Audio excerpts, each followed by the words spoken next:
Do you need to burn the house down? Is that your takeaway from last fall? Maybe said another way, do you need an evolution or a revolution for this party? Listen, perception is reality in politics. And right now, the perception is that the Democratic Party is broken. And so the question is, how do we change that? How do we change that reality of the situation? Listen, the secretary was right. Hillary Clinton had 3 million more votes than Donald Trump. In what other competition have you ever engaged in that you can have 3 million more of anything and still lose? It is here in this country, first and foremost, we need to deal with the Electoral College. That is an issue. When voters feel as if they go into the booth and they cast their vote, but yet the person on the other side still wins, that's a problem. I understand the historical context for why we had it. Well, you know, sometimes things have to change. The Constitution also talked about the African American being only a percentage of a person. That had to change. It is now time to change the Electoral College in this country and go towards the popular vote. People have lost faith and they have lost trust. You know, one of the things that we talk about as a Democratic Party, and I hear this so often, particularly here in the South. I'm the chair of the South Carolina Democratic Party. And people say all the time, I just don't understand why voters, when voters go and they vote against their best interests. We say that all the time. The problem is that we talk too much. When voters go to vote, when they go into that booth, they are not going in there just making a decision here, and that's what Democrats like to talk to.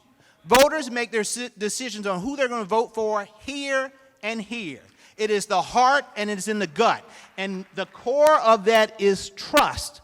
Do you trust that the party, do you trust that the person that you're voting for is going to fight for you? I used to teach my kids that the most powerful way to persuade anybody is to show and not tell.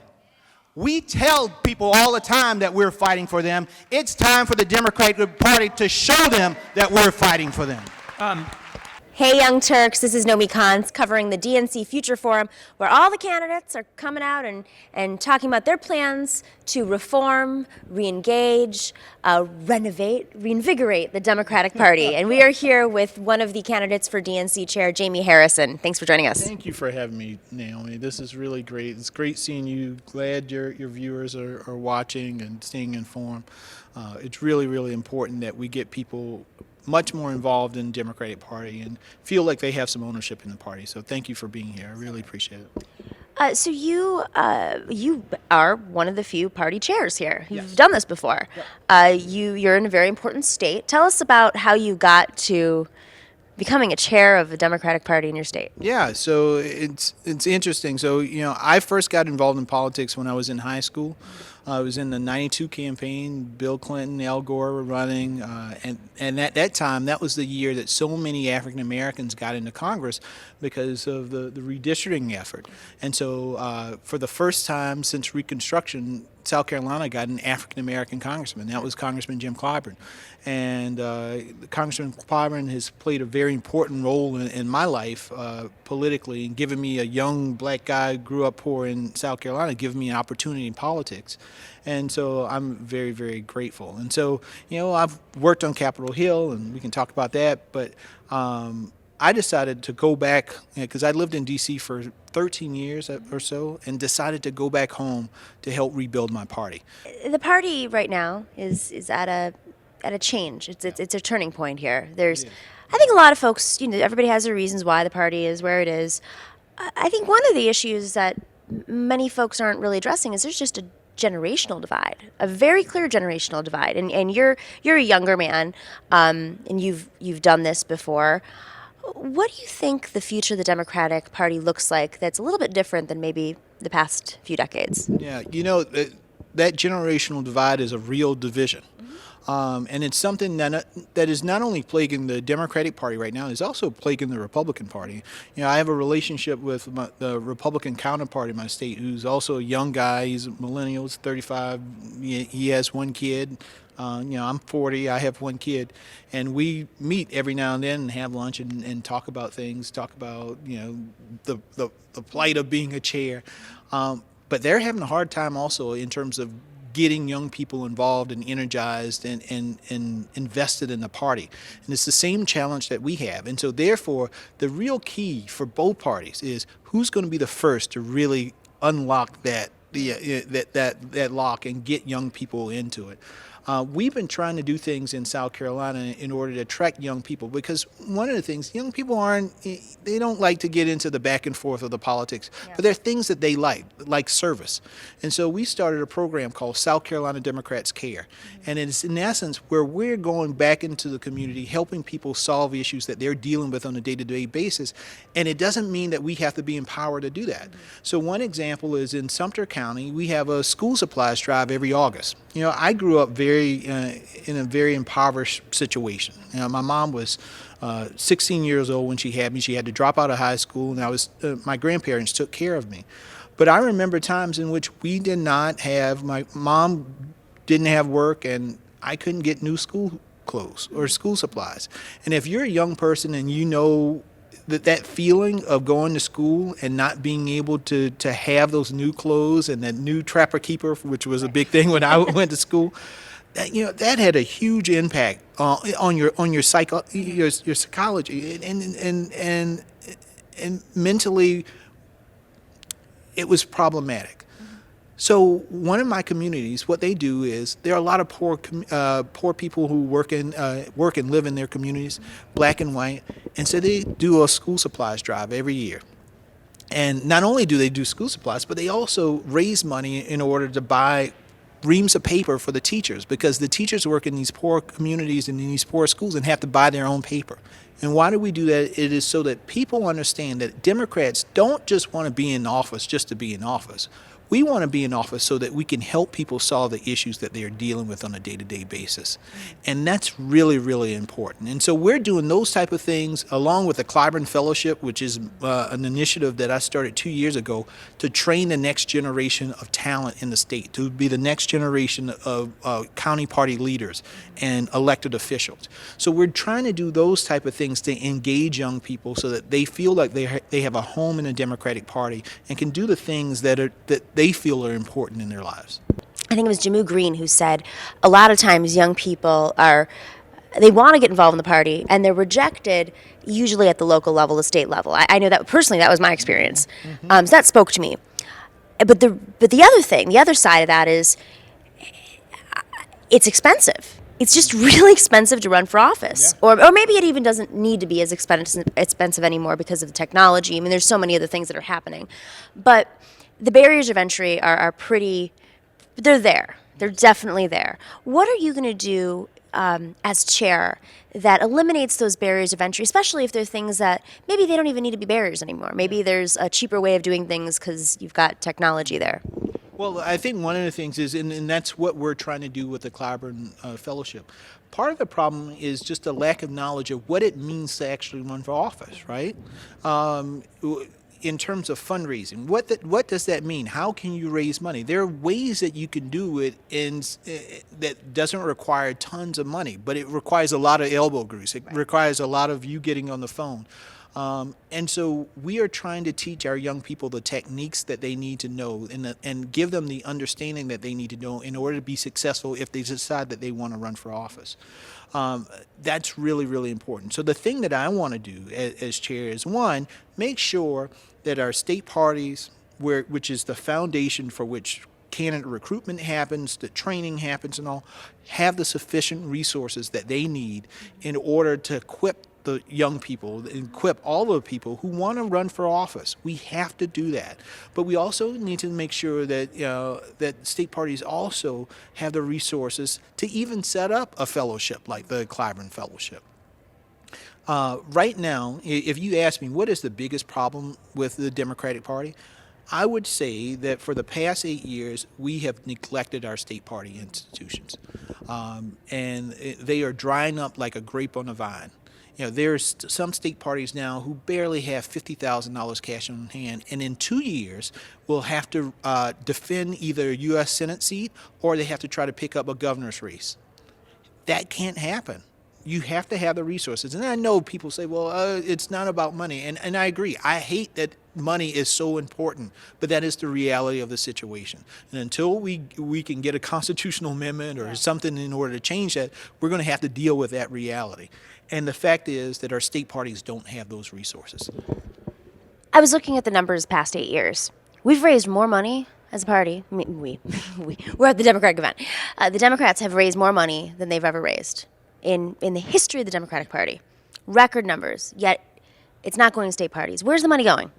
TV ads. And do you watch? And do I did you? not expect that answer. No, well, it's the truth. Yeah. It's going to TV ads. You have created this consultant class that has gotten rich off of television ads, and things like mail and radio. And not that those things are bad things, because they're all important components. But it can't be the end all be all. You got to invest in grassroots activities. You got to invest in actually hiring people to do field operations, to knock on doors. I mean, in addition to having volunteers, but you also have to have some paid staff to do those type of things. You have to have people out in the communities who are talking to people, and we have forgotten to do that. And as a result, we have lost that connection that we used to have with working people. Secretary Clinton raised $1.2 billion. Not to mention the super PACs. Not to mention super PACs. Crazy. I wish a portion of that 0.2, could have been given to state parties. And I guarantee you we would have made up the difference in the less than 100,000 votes that really made the determination of whether or not we have Donald Trump or Hillary Clinton as president. Okay, so you're running for chair, and you have to speak to a bunch of members, some of whom are state party chairs and totally get it. Yeah.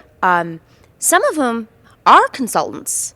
And so when they hear that, they're thinking, oh, wait, I don't want to change things because that means my business is gone.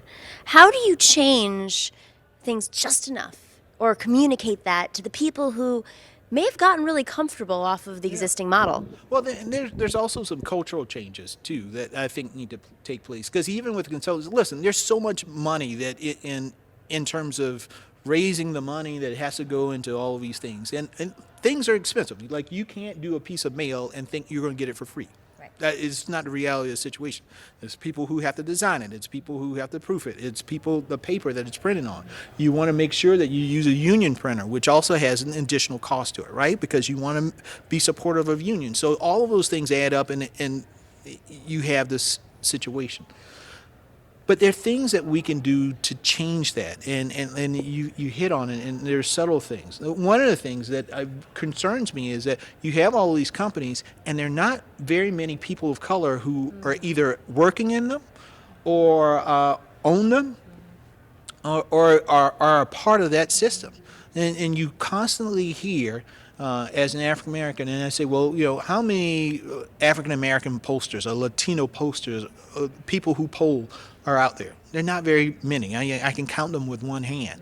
And the thing that I'm going to do, if I'm chair of DNC, I'm going to tell all of these other groups that are out there, and they're good folks, good companies, who believe in the Democratic Party, and say, well, if you believe in us and you believe in the diversity, and you know that we rely upon the diversity in order to get our vote, and be successful, then you need to make sure that diversity is showcased at your firms. And I'm not just talking about the administrative assistants. I'm talking about people who actually poll, right? People who actually make TV ads. Well, if we see that the capacity is not there in those communities, then build it.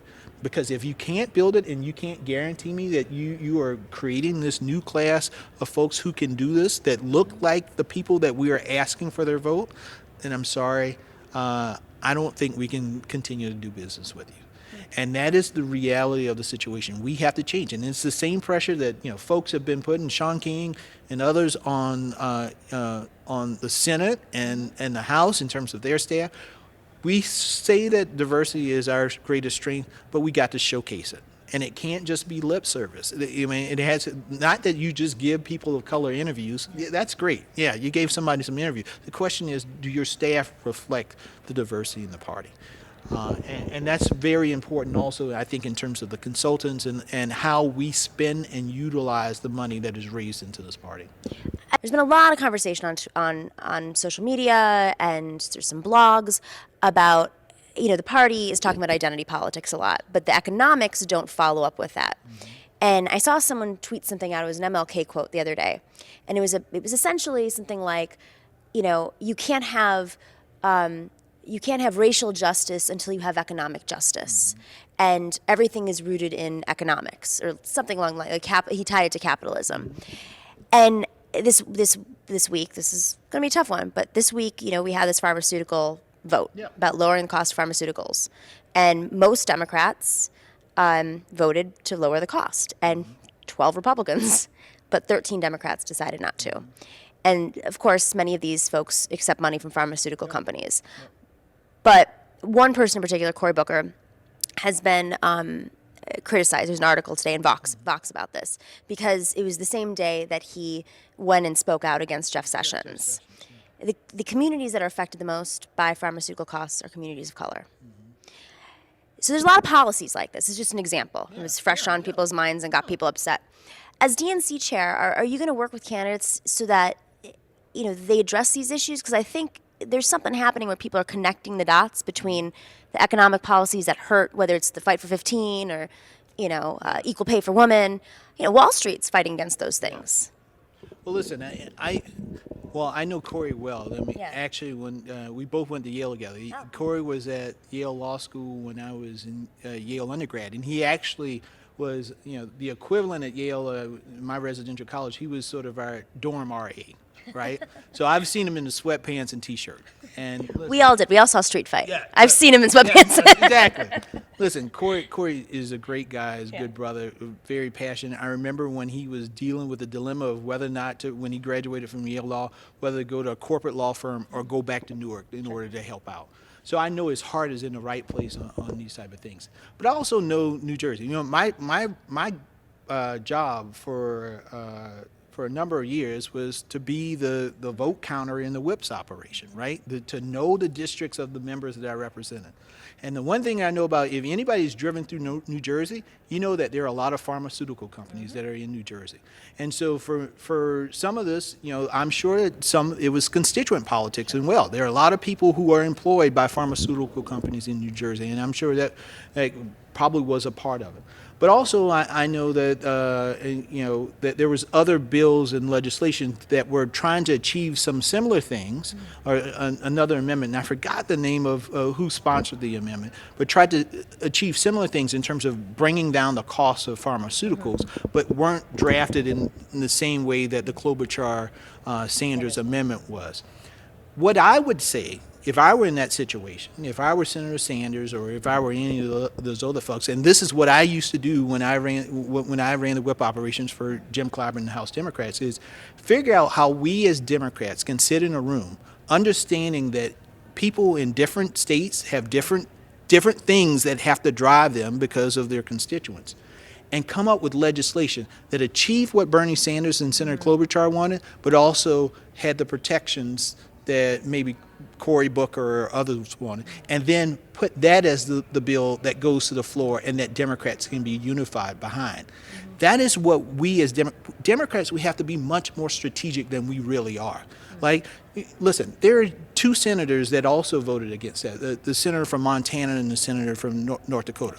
Listen, if we lose those seats because of a primary or whatever, we're never going to get them back. And folks need to understand the reality of that situation, that sometimes people in different states can't do the things that we all can do in other states because they're not as blue as others. Maybe they're all ruby red. And so sometimes there are things that we say, as a Democrat, I don't know if we should be doing that. But ultimately, the question is, do we want somebody who can be with the party 85% of the time, or somebody who's never with the party any of the time? I guess the question is not so much about whether you're with the party or not. I mean, it's about the economics.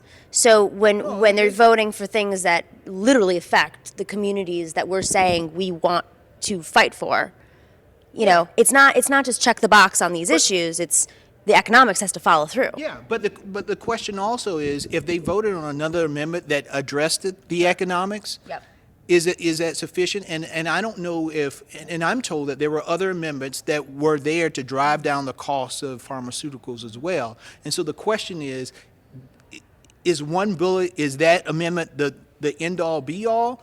Or can we find some way to get Democrats unified so that the message comes out that Democrats were unified in terms of you address the concerns Right. that some people may have, and then you have what you wanted ultimately, which is driving down the cost of the pharmaceutical company. Because it's, as they say, there's a number of ways to skin whatever, right? Whatever you're trying to do. And so we need to figure out how that is. And that's I think my role, and what my role was when I was in the whip's office with 40 some odd blue dog Democrats and 90 progressives and what have you, because we would have to have 218 votes. Mm-hmm. So that meant that you had to craft legislation in such a manner that would allow people to feel comfortable going back to their constituents and saying X, Y, and Z. Mm-hmm. And so that's really, really important, because we want the unified message to say that Democrats are fighting for driving down the cost of pharmaceuticals. We don't need the infighting between Democrats yelling at each other because of X, Y, and Z. And so that means Democrats have to communicate with each other. Like, if you're going to put amendments up, then, and all of your amendments are in similar situations, then let's call together a whip meeting and say, okay, guys, we got this amendment. Let's do one amendment. Let's figure out how we do an amendment that fits so that Sanders is happy, that Klobuchar is happy, that Booker and everybody else is happy. That is what I want to do as chair, to help convene those discussions so that we don't have, in the end, the headline, Democrats are fighting about. Sure, totally. So, and that's what we need to be, because if we end up in this battle between each other, we're going to ultimately lose the war. Mm-hmm. And the war is with Donald Trump and the Republican agenda. And that is the thing that I'm most concerned about when I see things like what I saw in terms of that article. Mm-hmm.